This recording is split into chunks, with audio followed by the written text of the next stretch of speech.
माऊली माऊली नंतर आता पुन्हा एकदा अजय अतुल आपल्या भेटीला येत आहेत. चित्रपटाचं नाव आहे नीळकंठ मास्टर आणि अजय अतुल आपल्यासोबत आहेत. एक आवर्जून विचारावंसं वाटणारा प्रश्न असा आहे की अजय अतुल यांना नेहमी मोसमाची गाणी बरोबर मिळतात. म्हणजे आषाढीच्या निमित्ताने माऊली माऊली आलं, पावसाळ्यासाठीचंही गाणं आहे आणि 15 ऑगस्टसाठीचंही गाणं आहे. ह्या योगाबद्दल काय सांगा? तो योगायोगच आहे. तो वी आर ब्लेस्ड. असं काही ठरवून आपण थोडीच करतो की आमचं ते या ईदला येणार असं काही नसतं ना. सो वी आर जस्ट आमचं काम आम्ही केलं. आमचं वंदे मातरम मागच्या वर्षीच आम्ही सिंगल रिलीज केलं होतं. 15 ऑगस्टच्या आधी ते गाणं रेडी होतं. मग प्रोड्युसरची अशी इच्छा होती की ते रेडी आहे तर आपण मग रिलीज करूया का तेवढं. म्हटलं मग अल्बम अख्खा नको रिलीज करायला, कारण त्याला फार अर्ली वेल अजून पिक्चरचं काम कंप्लीट व्हायचं आहे. हा एक गाणं आपण रिलीज करायला हरकत नाही. एक छान लोकांना मिळून जाईल एक गाणं आणि फार त्याला चांगला प्रतिसाद पडेल. त्याला खूप चांगला प्रतिसाद पण आला.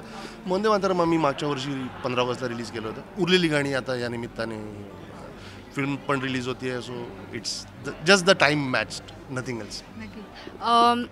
आपल्या अजय अतुल यांचा साज नेहमी मराठमोळा राहिलेला आहे. बॉलिवूडमध्ये आम्ही तुमचे वेगळे रंग पाहिले, परंतु ह्या चित्रपटाचं म्युझिक ऐकताना पुन्हा आम्हाला ते जुने अजय अतुल म्हणजे जे आमचे ज्यांनी आमची ओळख झालेली तुमच्याशी ते पुन्हा भेटलेत निळकंठाच्या निमित्ताने. तर त्याबद्दल काय सांगाल की हे म्युझिक कसं जुळणार?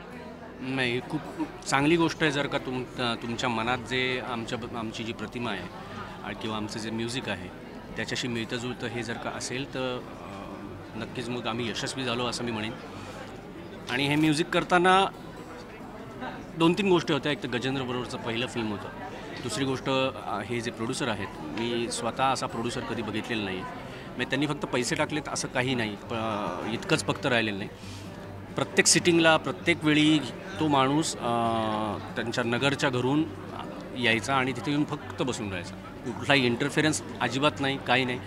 मग त्यांच्याकडे बघून पण आम्हाला अजून थोडंसं वाटलं की नाही, आता हे सगळ्याची एवढी एक त्यांनी आपल्या हातात धुरा दिली आहे तर त्याला न्याय मिळायला पाहिजे. त्यांनी आम्हाला कुठल्याही पद्धतीचं इन्स्ट्रुमेंटेशन म्हणा, स्टुडिओ म्हणा, मास्टरिंग म्हणा, कुठल्याही बाबतीमध्ये त्यांनी आम्हाला सांगितलं नाही की आपलं बजेट कमी आहे किंवा असं आहे.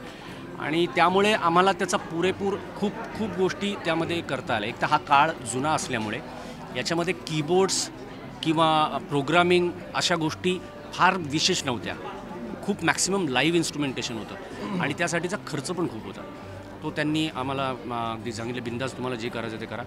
आणि अशा सगळ्या वातावरणामध्ये तुम्हाला काम करायला मिळाल्यानंतर नक्कीच तुम्हाला वेगळं काहीतरी बनवता येतं, करता येतं. आणि मला वाटतं हे सगळ्याचं तेच मूळ आहे.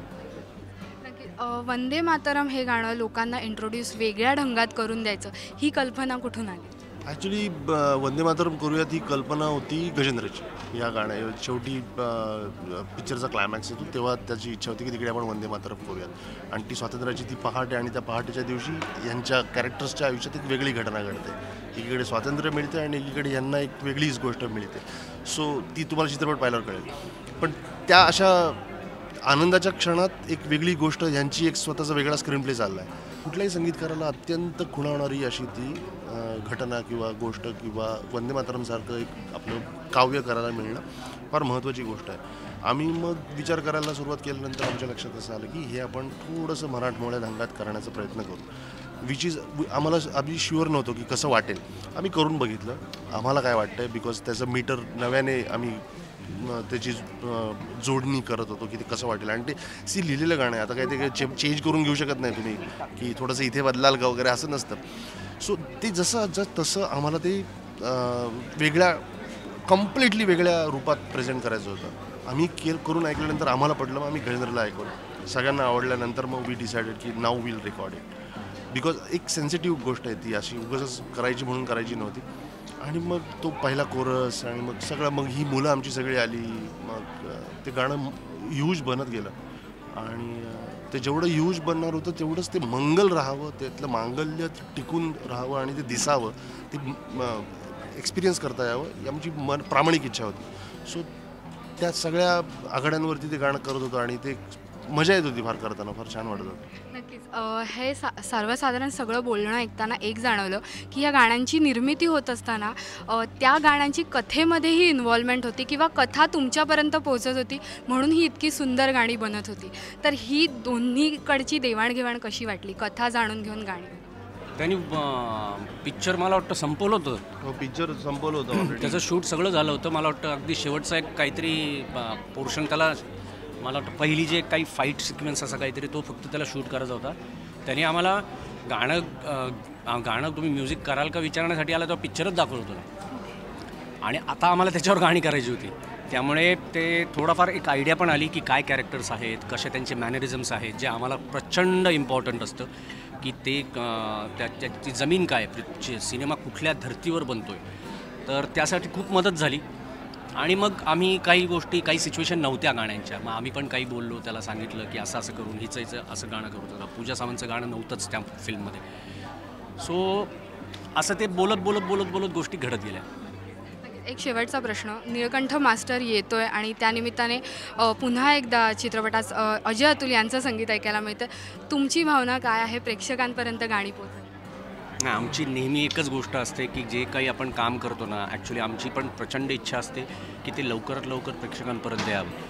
आणि आम्ही कुठेही त्याचा कधीही त्याच्याबद्दल चर्चा करत नाही, कधी आम्ही त्याच्याबद्दल काही अपेक्षा लोकांना दाखवत नाही किंवा कधी फेसबुकवर फोटो टाक, हे टाक, ते टाक, असं काहीही करत नाही.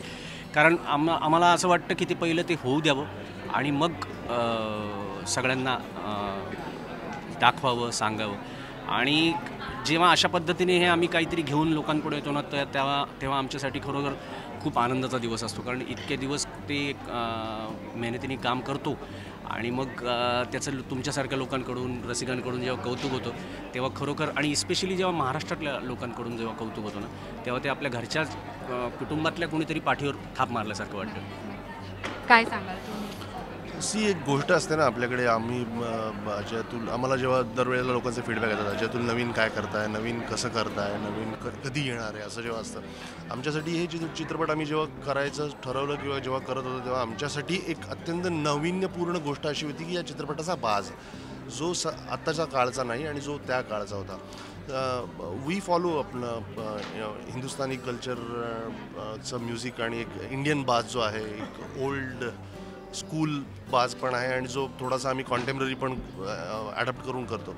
आमच्यासाठी हे चित्रपटाचं संगीतच नाविन्यपूर्ण होतं. मोस्ट ऑफ द टाईम अशी गाणी जेव्हा आम्ही एक चाल म्हणून इतर कुठल्या प्रोड्युसर डिरेक्टरला ऐकवलं असतं तर त्यांना असं वाटलं असतं की बहुत अच्छा गाना है लेकिन ये थोडासा ओल्ड लग रहा है. That's what we wanted in this film. चांगलं गाणं पण ते ओल्ड वाटायला पाहिजे होतं. अँड ते जे ओल्ड वाटायला पाहिजे होतं वाला फॅक्टर आहे, that is new for us. So it's like तेच त्यातलं नाविन्य आहे. म्हणजे कदाचित अजय अतुल 75-85च्या दरम्यान असते तर त्यांनी कसा विचार केला असता, साधारण त्या लेवलचा विचार करून आम्ही गाणी केली. नक्कीच, थँक्यू सो मच. आणि नक्कीच फार छान गाणी झाली आहेत. अगदी पुन्हा तो फील आला आहे. त्यामुळे thank you so much for such beautiful songs. Thank you. Cameraman Puneet सोबत श्वेतांबरा सावंत, राश्री मराठी.